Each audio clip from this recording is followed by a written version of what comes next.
Монголын шилдэг цуврал олох Динза цондоолой цөмдөлий комик нь нийтдээ 2.3 сая хувь хэвлэгдэж, хэвлэмэл бүтээгдэхүүний дээд амжилтыг тогтоосон.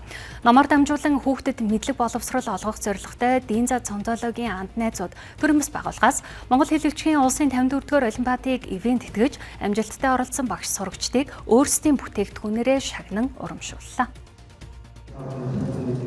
Энэхүү шагналын салхийг Монгол хэлний олимпиадын шилдэг оролцогчид хагалсан бөгөөд бэлгийг Динза цондоолой цөмдөлий комиксийн анхны уншигчид болон мэдлэг бэлгэлийн тэтгэлэгт хөтөлбөрт хамрагдсан залуус гардууснараа онцлог байлаа.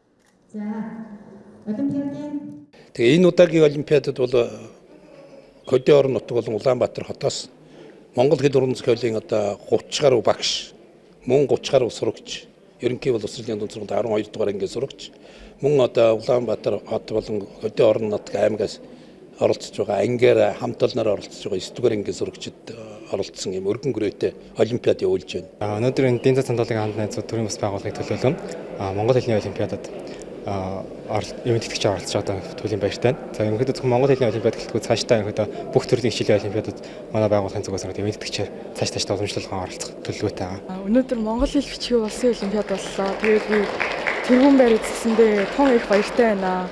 Уншигч өнөртөө цондоолой цөмдөлий болон Динзагийн цувралыг цуврал алгасахгүй уншаарай гэж зөвлөмөр байна. 20 жилийн түүхтэй эдгээр комикийн анхны уншигчид өдгөө эрдэм боловсролтой иргэд болон төлөвшөж байгаа бөгөөд комик нь үе үеийн уншигчдаа ямагт ойр байдгийн тод жишээ нь энэ юм а. Мөн унших дадлыг багаас нь суулгах хэрэгцээ нэгэнт бий болсон учраас их орондоо мэдлэг боловсролтой иргэн бэлтгэхэд хувь нэмрээ оруулах зорилго тавин Динза цондоолойгийн анд найзууд төрийн бас байгууллага ажиллаж байна.